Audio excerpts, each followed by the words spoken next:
life is free. That's why I'm asking you, what can you do for me? I've got responsibilities, so I'm looking for a man who's got some money in his hand. 'Cause nothing from nothing leaves nothing. You got to have something if you wanna be with me. Oh, life is too serious, love's too mysterious. A fly girl like me needs security, 'cause ain't nothing going on but the rent. You got to have a J-O-B if you wanna be with me. Ain't nothing going on but the rent. You got to have a J-O-B if you wanna be with me. No romance without finance. I said no romance without finance. Boy, your silky wings are sweet.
Good morning to all of my listeners that are out there. On Point Podcast is here on Facebook, LinkedIn, Twitter. All y'all guys out there just listening today.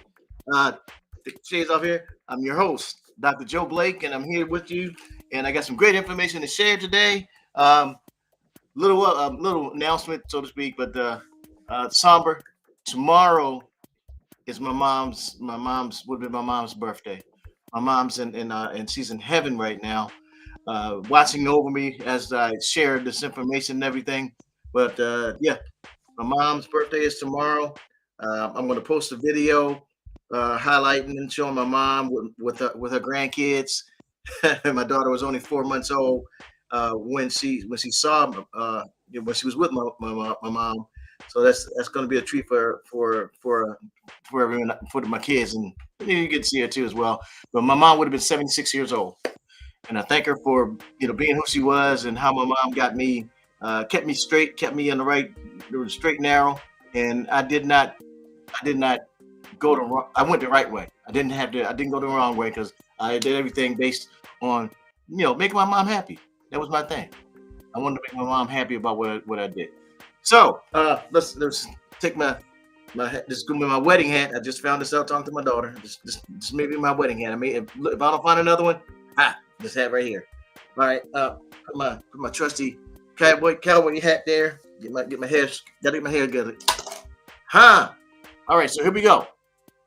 Today we are going to be talking about understanding spending patterns. One of the things that I found in my research when I did my doctoral degree, I did a survey, the interview, and there were certain questions I asked my participants in my research about money. I'd ask them one question in general. I said, okay, if you won $100,000, you came in contact with $100,000, what would you do with it? And so you can even look at it yourself. If you got $100,000 right now, what would you do with it? Uh-huh. Okay. Yeah. Now, if you notice, you talked about well how you would spend it. You talked about what you would get with those funds. Some of you did, and the others you said, okay, I'm gonna put 20% here, I'm gonna put 10% there, I'm gonna put 5% there. Well, if you use percentages like that, that's a budget. But if you said I'll get this, I'll bet that, I'll put some over here, that's a spending pattern. That's a distinction between the two because budgets give you got specific percentages and dollar amounts. But spending patterns, just I'm gonna do this, I'm gonna do that. So you have to identify how you are, the type of spender you are. So when you're accumulating your wealth for your legacy, for your future, you understand you're that way, and this is how you need to how you need to operate. This is how you need to function. So I'm just isolated on just that one concept today of understanding a spending pattern. So let's get rolling. All right, so this is going to take 2 weeks to get this done, but that's we got time. So no one's going anywhere. The Earth's still here. As long as the Earth remains, there's seed time, harvest, rain and snow is always there. All right, so here's the 4 points. The importance of analyzing your spending pattern. We're going to look at identifying personal spending habits. So the type of spender you are, and see once you see how you are now. Everybody isn't into the same plug, but you may have elements of it. You have a certain way you flow, and if you find out that's the way you flow, that's the way you go. But you have to manage it properly and understand you're that way. Point number 3. Tools for tracking and managing your expenses. They probably get to that next week. And then the last point there, strategies for responsible spending. So you got to be responsible. So it's responsible management of your funds. You got to have a strategy about it. You got to have a sense of, okay, this is how, this is my strategy. This is my purpose. This is what I need to get done. So the first 2 points we're going to cover those today. So the importance of analyzing your spending patterns. All right. So what is a spending pattern? Let's define that first of all. Spending pattern is a habitual way that you allocate your funds and resources over time. It can be expenses like rent, and then there can be variable costs like electricity and things like that, and utilities or entertainment. Understanding those patterns is essential for you being an effective and efficient consumer. And when you do that, you looking at the spending, it can reveal you some of your habits, highlight some of your potential saving strategies, saving lackings, and it helps you create a more, not necessarily a part of a budget, but it helps you decide how you operate. Budget, spending pattern, budget. So you got to understand. So that spending pattern refers to a habitual way that you allocate your funds. All right, that's a spending pattern, habitual way that you do it. So it's a habit. All right. So why analyze your spending? Why you want to look at it? There's pros and cons for looking at your spending. Pros, you can identify your habits. You can identify areas where you need to save. You can look at where you do need to budget when you have to do that for yourself. And it creates financial stability when you analyze how you spend. You know how you are. As a matter of fact, the employees out there, the stores, they know how we spend. They know we're coming. They know what we're buying and know how long when we're going to need it. That's why when we go to the stores at certain periods, like right now, it's Thanksgiving, everything's there because they know we're coming. They know we're coming to spend those funds, and they capitalize on that. And based on their spending from last year, they got it down to a science now. All right, some of the cons though, and when you don't analyze your spending, it could be time consuming because you're spending too much over here, not knowing that you need to slow it down. It requires consistent tracking. You got to be able to track how you spend, where you spend. If you use cash, or if you use a card, be able to track your spending. And you got to realize that sometimes if you can get into it, there's a potential for analysis paralysis. Analysis paralysis. You're paralyzed thinking about, oh, should I go and do this? Should I not? Should I not? And then, well, maybe I'll go over there. So some of the cons of when you're looking at defining your spending and how you spend, it could cause you to freeze up and not do something, or not act on what you need to fulfill. So it could also mean when you some of the cons you need to identify a lifestyle you need to change. The way you're spending, the way you're going about your funds, how you allocate them, how you don't allocate them, something needs to change. And the thing is that if you don't change, you keep doing the same thing you're doing, you get the same results. and life will tend to get harder. And when you have challenges like that, financial challenges, life will continue to get harder, and you'll learn until you learn your lesson. And you know you'll learn that lesson once you change your way. Right. So if you're if you're wondering why am I running out of money, why am I running out of this, it's something that you need to identify, and for you to get past it. And if you don't identify, you'll keep running to the same wall. But once you know it, and then you can respond to it, and you change your ways, that's how you know you learn. All right. So let's next one. Impact spending on financial well-being. So it's an emotional side of how you understand your spending that helps you get better as well. Financial stress. If you understand how you spend and you know where you spend, you're not spending. You're not spending way over here because here comes Christmas. Here comes Christmas as well. Because if you do some excessive spending, that can wear you out. Can get you kind of scared. Yeah, you're spending more than you should spend, and it's outside of you're outside of your because you're putting funds where you shouldn't be putting it, and it's eating your life, eating your future away, eating your legacy away because you're spending funds that you shouldn't be letting go. All right, yeah, I mean you shouldn't be burning the cash that way. The other thing is uh, when you're spending your financial well-being and looking at it, your savings and investment opportunities open up. Now, whenever there's a new president and there is a new uh, like Congress coming in, the market fluctuates. The market makes a jump. Right now, things are just going hunky dory. Hunky dory. Stocks are doing well. The market is doing well, and looks fine. Afterwards, though, sometimes there's an adjustment that takes place. And no, I don't have a crystal ball, so I'm not like a genie to tell you. But I do know that up to that point, when the new administration comes in, and then the honeymoon wears off, the adjustments come in. So you have to be mindful of that.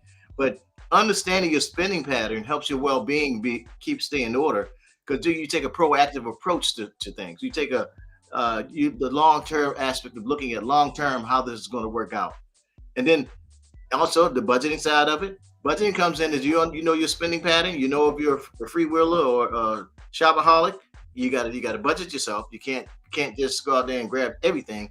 There's certain things you have your list and have those things you have on your list to get it at a certain time. If you don't have funds, don't get it. You just got to be disciplined with yourself. If you don't have the money for it, you just don't buy it. You just buckle up and ride out at the market, ride out that turbulent time until you're able to get get the funds that you need to get what you want. All right. Common spending categories. You got essential expenses that's essential expenses that you need. So that's things like housing, utilities, transportation. So these are common spending. These are common things that you need. So this is essential expenses. The other thing you need to look at discretionary spending. Have insights on that. Discretionary is the leftover the funds that you have that you can use for other things. So it could be luxury goods, could be opportunities you save better as well. And just understand that financial management aspect of it. So you have those essential expenses, and then you have the discretionary funds that are left over, so to speak, that you can use those for other things, but you can also use it for better investing as well. And then savings and investing, the allocation for that. So if you have extra, make sure you have your investment plan put in place, because if you don't plan, right? If you fail to plan, you fail. If you fail to plan, if you don't plan, if you plan to fail, if you don't plan, you're gonna fail. Let me put it that way. If you don't have an opportunity to understand what you're doing and where you're going, it is just difficult. So you got to plan for it. Set aside some funds. Set aside some things that help you get going in the future. So allocate those funds properly. All right. 2, identify your personal spending habits. Do you know what type of spender you are? Do you know how you operate when it comes to money and finances? I got a short video I want to share with you, and then we'll come back to the presentation here. Here's the video. spend money the way you do? Let's dive into 4 unique spending personalities and see where you fit in. First up, the shopaholic. Shopaholics love to shop, like really love it. They often buy on impulse to cope with stress or boredom. Imagine filling your cart with items you don't need, just because they make you feel good, even if only for a moment. But beware, this can lead to buyer's remorse and even financial trouble. Next, the spendthrift. These folks live for the thrill of spending big. Think of someone who always opts for luxury, prioritizing immediate enjoyment over long-term savings. It might sound fun, but it often means budgets are blown and future goals take a hit. Then there's the penny pincher. This person pinches every penny, constantly hunting for discounts and avoiding non-essential purchases. They're all about saving, sometimes to the point of sacrificing comfort or fun. While they might be seen as overly cautious, they sure know how to stretch a dollar. Finally, meet the wealth wheeler. These savvy individuals balance spending and saving like pros. They create budgets, invest wisely, and set clear financial goals. They enjoy their money, but always keep an eye on building wealth for the future. So, which spender type are you? Maybe you see a bit of yourself in all of them. Understanding your spending habits is the first step to better financial health. Remember, it's never too late to make smarter money choices. Whether you're a shopaholic or a wealth wheeler, there's always room for improvement. Thanks for watching. Don't forget to like and share this video to help others discover their spending personality too. See you next time.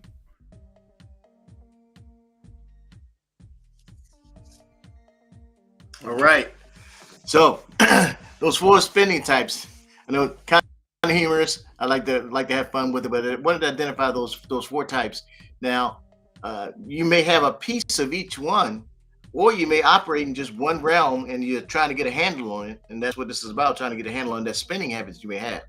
So let's move forward. All right. So keep a spending log. That's one way you can control things in a sense. Keep a spending log, and the purpose of the spending log is to look at your financial transactions, where you're spending your funds, and finding the habits that you're using. There keep receipts, and there was one year I was keeping receipts, and I had I go to Starbucks a lot. I mean, I like Starbucks. It's easy. Not only is I love the coffee, but it's located near a lot of freeways, so it's easy to get on the freeway, get off the freeway when you're seeing clients. So no matter where I'm at in the valley, that's where I go. I'll end up going there. Well, my wife, she was tax accountant, so tax preparer rather. So she got all my receipts, and she realized how much I was spending at Starbucks, and she was like, "Oh, yes." So when you keep track of your spending and have that log, you know where it's going at, and so if you need to make some corrections, you make the corrections, and those funds can be used for something else. I was okay with it myself personally, but hey. All right, methods for logging your expenses.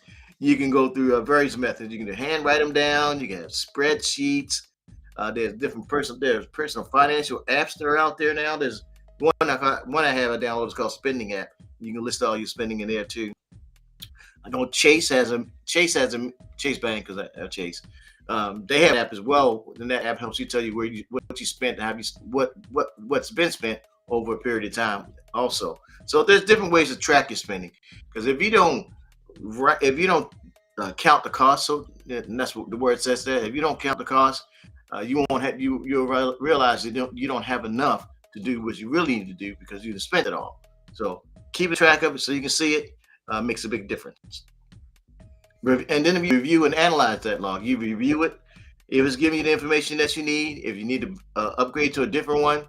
I had a tracking app I used before as well, that tracked my mileage, because back a few years ago, before technology came in, and we had Facebook and all these things, and doing podcasts, I drove everywhere, so I had to keep checking my mileage and everything. So this app calculated wherever I left from one place to another place, and it kept track of my mileage and how far I went.